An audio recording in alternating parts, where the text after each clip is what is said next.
At this point in the module, a lot of times I'm going to try to record a video that's going to summarize some of the other pieces and really help you focus on the application part of this. Before I jump into that, one of the other pieces that I want you to take from this class is understanding how trauma affects the brain. This will also help you understand what's going on for you as well as for the people that you're working with.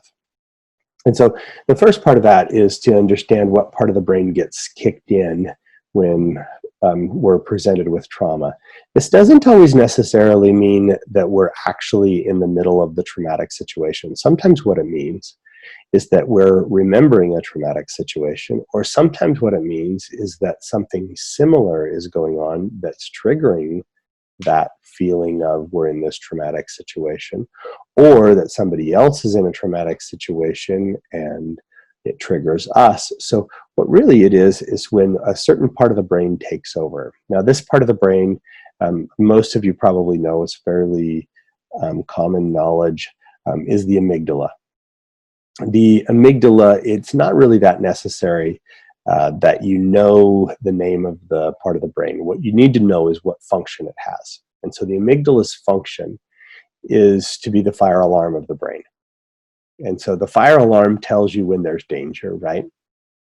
Now, we'll talk later about what this does to the body when the fire alarm takes over. And that's really important for you to understand, again, for your own self-regulation, as well as for understanding what's going on for other people and why they're acting like they're acting. One of the things that I've noticed, and this is especially true when I talk to educators, when I talk to teachers, is that when teachers don't understand why a parent is mad at them or what is going on for the parent that they're getting really upset and flooded, it makes it feel like it's personal. And when teachers can understand what's going on in the brain of the individual and why that might be going on, they can understand what's happening so it doesn't feel personal. And so part of this is to help you get that understanding. So again, the fire alarm part of the brain kicks in. And when the fire alarm part of the brain kicks in, they've actually done some pretty good research on what happens when that traumatic memory is triggered, and they can put people in a functional MRI machine and monitor them when they're triggered. And what happens is the right side of the brain gets super active. Right side of the brain is in charge of emotion. It's in charge of intuition. It's in charge of kind of our instinct part of our brain. And so it's really super active. The left side of our brain, which is the reasoning, thoughtful part of the brain, shuts down when we're in trauma brain. Now, there's reasons for this developmentally and for survival, right? The fire alarm part of the brain is designed for situations like you're walking through the woods and you run into a bear.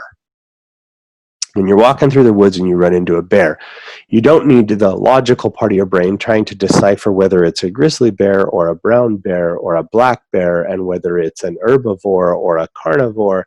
What you need to do is you need to have the right side of your brain, the instinct side of your brain, say, get the heck out of here. And so the fire alarm part of the brain is designed to do that. It's not designed to be critically analyzing the situation. It's designed to react and to respond and to do it quickly. And there's a lot more detail to it. There's a lot more depth to it. There's a lot of kind of specific things that as the semester goes on, we'll hopefully add pieces to. But what I want to talk about today is just the idea of what gets turned off when the fire alarm part of the brain kicks in. So we won't talk about what gets turned on or what happens to the body when that happens. We'll talk about that at a later date. Today, or this module, is just going to talk about what gets turned off. So there's three main things that get turned off when the fire alarm part of the brain gets triggered. The first one is rational and reasoning. And that's a really important thing as we're trying to make critical decisions. So if you are talking with a teenager and this teenager tells you that they are suicidal, it's going to create a lot of intense emotions. If this hits close to home because you have a friend that has been suicidal or a family member, or because you have been suicidal, it's going to trigger a lot of intense emotions, and it may trigger that fire alarm part of your brain. Now, the danger there is that when that happens, you're not going to be thinking clearly. When we are triggered, we don't think as clearly. When you're working with somebody, here's the other piece of this that's important. When you're working with somebody and you're sitting across the table from somebody and they are flooded emotionally, and you're trying to use rational thought and reason, you're trying to reason with them to get them to do something or convey something, it's not going to work very effectively. Before you reason with them, you have to get them to de-escalate. So you can't reason with somebody who's super spun up and anxious and flooded, right? You've tried to do this. Most of us have all tried to do this. When somebody around us is super upset, anxious, flooded, and we're trying to reason with them and they're just not having any of it. You can make a logical argument and they'll switch to the next illogical reason that they're still spun up. You got to calm them down first and then reason with them. Okay, so that's the first thing that gets turned off, is reason. The second thing that gets turned off is language. The part of our brain that's in charge of language is called the Broca's area of the brain. And it's housed in the left hemisphere, the prefrontal lobe of the left hemisphere. The Broca's area is in charge of communicating. When people are flooded, their ability to articulate themselves is hampered. And so when you're sitting across from them, and I see this all the time when I'm doing my work as a therapist or when I'm working with people in the military, and they're talking about something that's really, really a traumatic experience, oftentimes they will sit there, mouth open, and you can tell they want to say something. And they can't come out with it. They can't say it. That's because the ability to speak is in the part of the brain that's getting shut down by the amygdala. So if somebody's trying to say something and they're saying things to you like, I just have such a hard time communicating when I talk about this, or for some reason I can't seem to find the words today, or I can't get it out, I can't express myself. If that's what's going on, they're getting flooded. And again, calm them down and then re-engage in the conversation. Okay, so that's a really important thing. The third and final thing is chronology. Timelines. When the amygdala is in charge, when the fire alarm part of the brain is going full swing, it doesn't remember timelines. Because if you're being chased through the woods by the bear, it isn't really that important for you to think about when the last time you were chased by the bear was, or if you have an appointment with your dentist next Tuesday. What you've got to do is you've got to draw, even if you have been chased by a bear before, you've got to draw from that experience and be able to put whatever you learned from that moment on how you got away from the bear the first time into action. And so you don't want to think about that as a distant past memory. You want to think about that as knowledge that happened right now, and you just use it. Okay, so those are three important things, and we'll keep talking a little bit about them over the course of the semester. But remember that if you are a professional in any setting and someone starts to get super flooded, they can't speak, they can't articulate themselves, key indicator that they're being flooded. They're talking about something that happened years ago as if it happened yesterday, the emotion that they're displaying. Maybe you're a teacher. Here's an example. You're a teacher, and this parent is talking to you about how difficult they had their experience in school was, how much their teachers were mean to them or something like that. And they're talking about it, and your sense is they're talking about this as if they were in second grade 2 weeks ago, and yet they're 40. Okay, so timelines, the second indicator and important thing that we need to have in order to be able to develop and progress, right? And the third thing is kind of that rational thought. If those three things are hampered, how difficult is it to be successful at a conversation? Because anything you're doing, you're making goals for the future, you're talking through issues with people, you're reasoning and using rational arguments to try to get them to understand you and for you to understand them. Those three things are taken out of the equation. Your ability to work effectively with families and individuals is significantly hampered. Okay. Now you can continue when they're flooded and they're emotional and they're intense. You can continue to try to beat your head against the wall and continue to try to reason with them. It's not going to work. You've got to first calm them down, de-escalate their intensity, then you can re-engage with reason. Okay. So that's a little bit of the first foundational kind of piece of what the brain does in trauma. And we're going to talk a lot more over the course of the semester about how you manage those characteristics. Okay.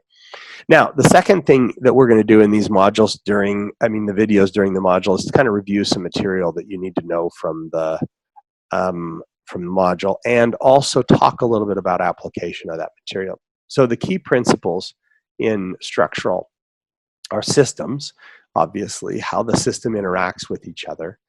Boundaries, what are the boundaries that define what we do and don't talk about within the family, what we do and don't do within the family. So those are those boundaries.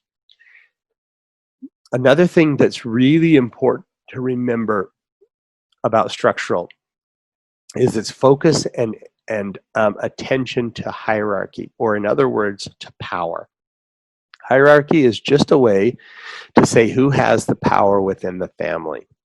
And so from an application standpoint, in applying the material, in applying structural theory, you're going to focus on a couple of key things. The first thing that you're going to focus on, I'm going to break it down into 3 key things that I want you to focus on and practice focusing on.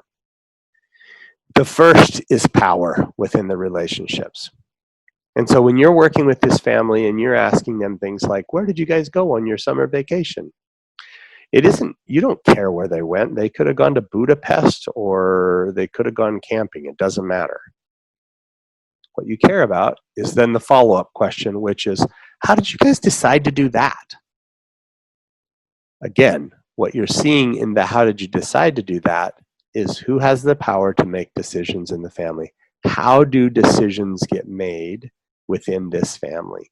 That's a really important question, because if you're sitting there with the kids and they say, well, mom decided, but mom's not there in the meeting, and you're going to move ahead and you're going to make goals to help this kiddo be successful at X, Y, or Z, but you're not involving the person who has the power within the family, and then you ask, well, could your mom come to this meeting? No, she doesn't think that this is important.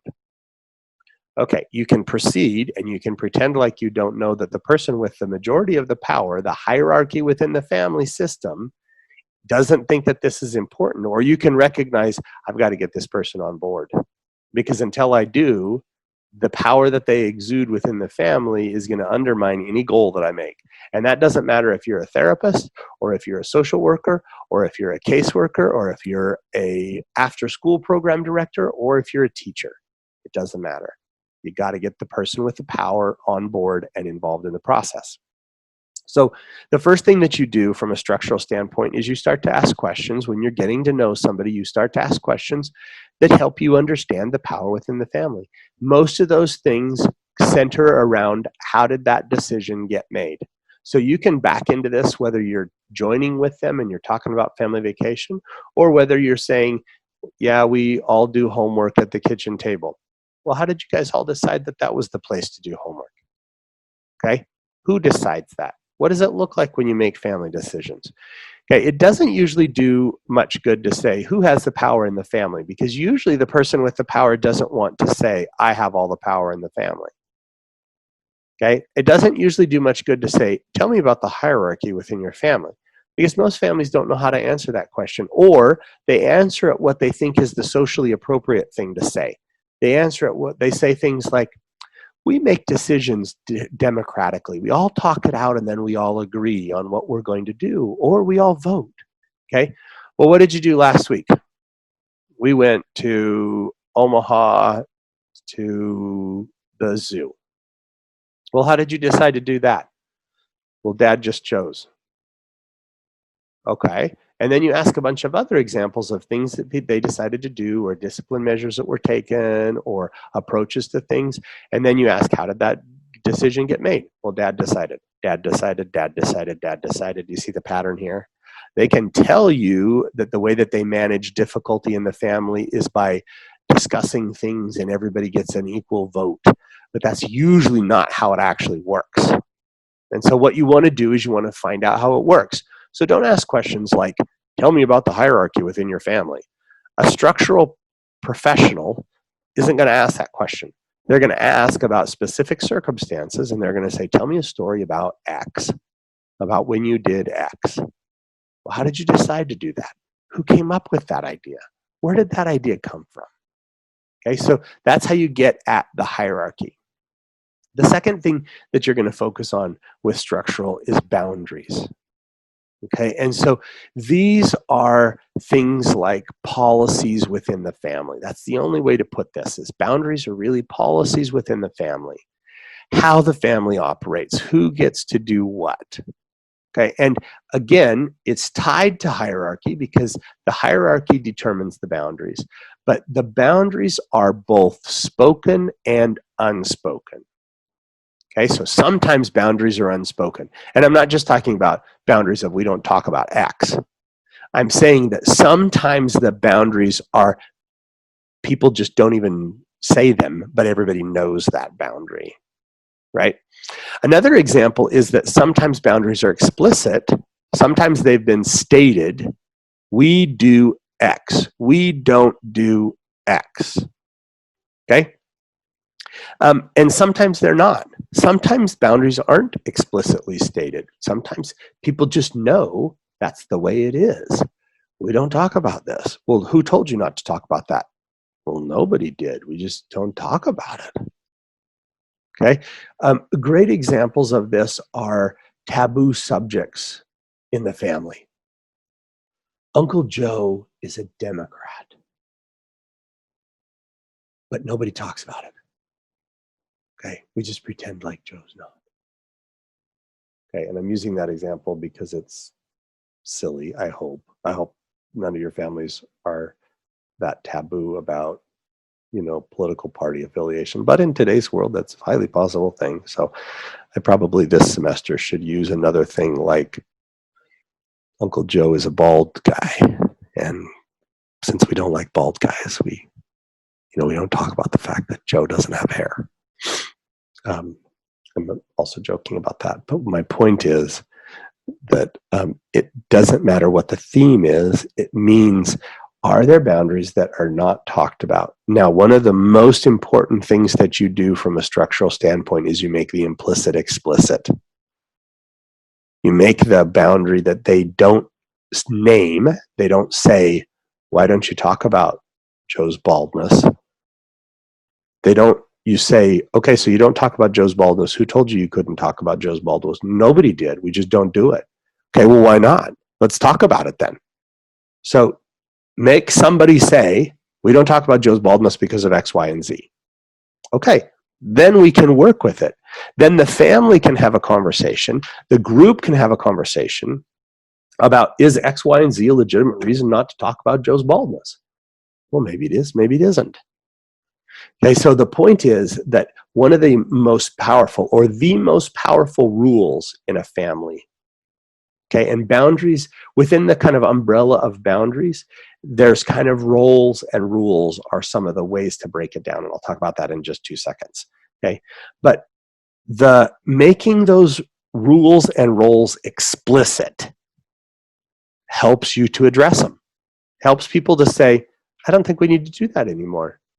We don't need to have that boundary or that rule anymore. It used to be important because X, Y, or Z, but it's not anymore. I'll give you a good example. Maybe one of the parents loses their job.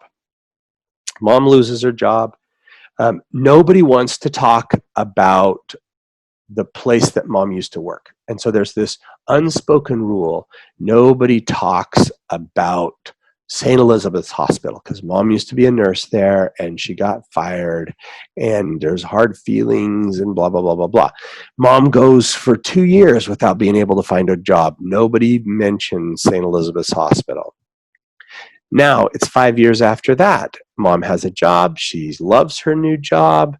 And nobody still speaks of St. Elizabeth's Hospital, even though there's no reason not to. Except for the rule was set way back when for some reason, and everybody just continues to adhere to it, even though they don't really understand why the rule was set. They understand why it was set way back when, but they don't understand why they're continuing to do it today. It's become one of those boundaries within the family that they don't break. And they just continue to follow, they continue to adhere to. And those are times when, as a professional, you can say, huh, that's interesting. Do you still need to do that? Do we need to still not talk about St. Elizabeth's Hospital? No. Okay. Well, maybe it's causing trouble in the family. And these are purposely simple examples because they're easy to kind of conceptualize. But an example of this, another greater example of this, is a person's abuse when they're young. So maybe mom was abused as a kid, and maybe nobody talks about it, but maybe finally mom has gotten help and she's been received treatment for the abuse that went on. Since she got treatment, she doesn't need to hide that fact anymore. And so as a professional, it might be your job if you're a therapist or if you're a caseworker. It might be your job to say, maybe we don't need to keep that a secret anymore. What would it look like to tell the family? What would it look like to tell your kids? Maybe it would help them understand why you react the way you have reacted in the past. Maybe it would give them some understanding that would help prevent them from being in danger later. And so that might be one of those unspoken boundaries of like, I just don't talk about it, that you want to make explicit. Okay, well, why not? And maybe there's a reason why we should do away with that boundary. And so making boundaries that are implicit, explicit is an important step in working from a structural standpoint. Now, I said that boundaries are made up of roles and rules. And that's, I think, some of the easier ways to think about the boundaries. And so rules are things like, what do we talk about? What do we do? What don't we talk about? But another way to look at boundaries are the roles that we fill in the family. If somebody is the peacemaker, or if somebody, this is probably more common thing that you might resonate with. Think about your families, and maybe there's one person in the family that's really hilarious, and they're the funny one in the family, right? Think about other people in the family that maybe aren't always the funny one, but every once in a while they say something funny and everybody's like, oh, you just said something funny. That's really crazy. You're not the funny one. As if they had done something wrong by saying something funny. Or worse yet, they say something, try to be funny, and everybody looks at them like, you're not the funny one. It's not your job to be funny. Okay, and so they shut down, kind of stepping outside of your roles. Now, that would be rigid role boundaries, right? That we say, your role in the family is this. You can't deviate from that. Now, flexible roles in terms of like humor might be, oh, you're not supposed to be the funny one. You're supposed to be the serious, rule follower, but you just said something funny. That's pretty hilarious. And it makes it even more funny that the person who's normally not funny says something. Those are flexible boundaries around roles. And so in the family, some families are super rigid about the roles. Other families are super flexible about the roles. Okay, and it needs to be important that there is some flexibility and there is fluidity in which roles are flexible and which roles aren't. So for example, parents get to be the parents. That's probably one of those roles that is pretty rigid. Kids don't get to tell the parents what to do. That's probably a pretty rigid role. You don't need to have super flexible boundaries around who gets to make the rules. That can be something that can be more rigid. Okay? And so within the roles and rules, there's rigidity and flexibility and this continuum. And so as you talk to people from a structural standpoint, what you're looking for is you're looking for what are the rules about what happens in the family around what you're dealing with. So if you're a teacher and you're talking about math education, what are the rules around education? Okay, everybody gets a college degree, or the inverse, education is not important. And we don't care. Okay, so what are the rules around that? And what are the roles around that? Around who helps with the homework and who is the smart one of the family, and so on and so forth. So the roles and rules are the kind of ways that you operationalize the boundaries that go on within the family. Okay? And as the professional, you're asking questions that lets you understand what roles and rules look like in the family and how you can work within those bounds. Sometimes those things need to be changed. But for most of you, teachers, caseworker, what you're really trying to do is you're trying to operate within the bounds of those. Now, if there's a glaring problem, if the 5-year-old gets to tell the parents what to do, what you want to do is empower the parents to take back their hierarchy and take back their role as parent. Okay, but if it's just that one parent does the homework with the kids and the other parent, while the other parent makes dinner, does it really matter that the parents have decided that one person is the homework assister and one person is the chef? Probably doesn't matter. Okay, and so you don't need to change that. You just need to work within it. Okay, and so if you're making goals about homework, you want to have the homework assistant parent there with you, right? Okay, and we'll practice this more when we come together in class. But I want you to be thinking about the roles and rules and questions that you could ask to understand those things.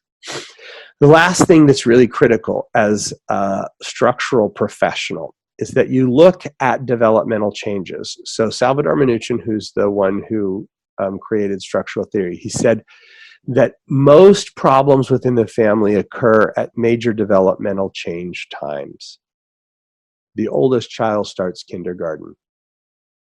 The couple has a new child. The last child leaves the home. And so if you were in class, what I would really ask is I would say, who in here is the first child to leave and go to college? And a bunch of you would raise your hands. And then I'd say, if you were the first child to leave and go to college, how difficult was it for your parents? And then there's some like, oh man, it was so hard. It was so tough, blah, blah, blah, blah, blah. And then I say, who is the last child to leave the home? Same thing, a lot of hands raised. And the last child, a lot of you would say, I was the last child and it was so tough on my parents. And others of you would say, I was the last child and they were so happy.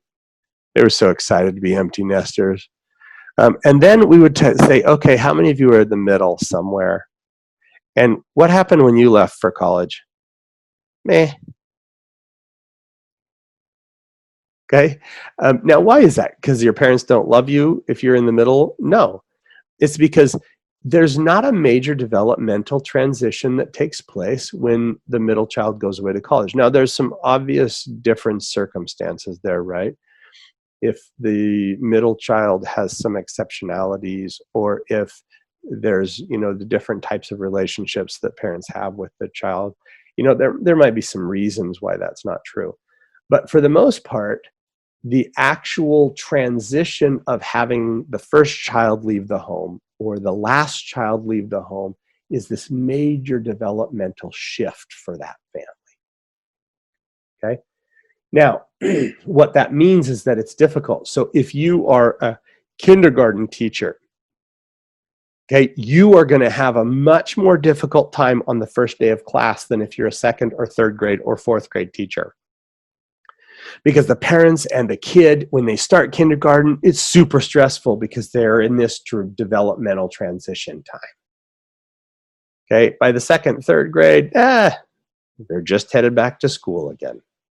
Okay, so it isn't just the oldest kids and the youngest kids. It's also certain things that happen with each kid starting school, transitioning from grade school to middle or junior high, transitioning from middle or junior high to high school, going away to college. So there's also all these individual things that take place. Okay, the point is that structural says major problems occur when people don't adjust boundaries, roles, hierarchies when these transition times take place. So effective families adjust the boundaries. They adjust the roles and rules. Effective families don't treat their 30-year-old like they were 8. They treat their 30-year-old like they're 30. Okay, and that's a really important thing. Families that are healthy adjust and adapt.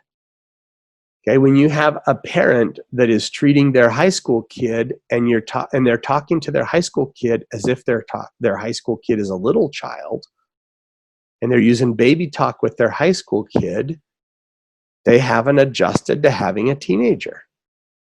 Okay, and depending on your job, it might not be your job if you're a teacher, but you might say to yourself, I need to get these guys some help in making this adjustment. So you might say, let's see about how we can get you to talk to the school counselor. And it's the school counselor's job to have a conversation with, how can you treat your 15-year-old like they're 15 and not 5? Because they need you to do that. They need you to act and recognize that they're 15 and not 5. My guess is that there's a few of you out there who are now in college who recognize that your parents are having a really tough time seeing you as a college student. They still see you as their vulnerable teenager. It's an important transition, okay? So from a structural standpoint, you're paying attention to major transitions. So when you're talking with somebody from a structural standpoint, you ask that. Have there been any major transitions, major life events that have occurred? If you are a structural professional, and when we go through role plays, something you're going to ask every single time, have there been any major changes take place in your family recently? Deaths in the family, move-aways, changes in how the family is organized, people going away to college, people coming home from college, people getting married, people having babies. All of those things are major transition points, and those are points in which families get stuck. They get stuck in adapting rules, roles, boundaries, hierarchies, and they get entrenched. That's what problems are, according to structural theory, is being stuck and not being able to adapt.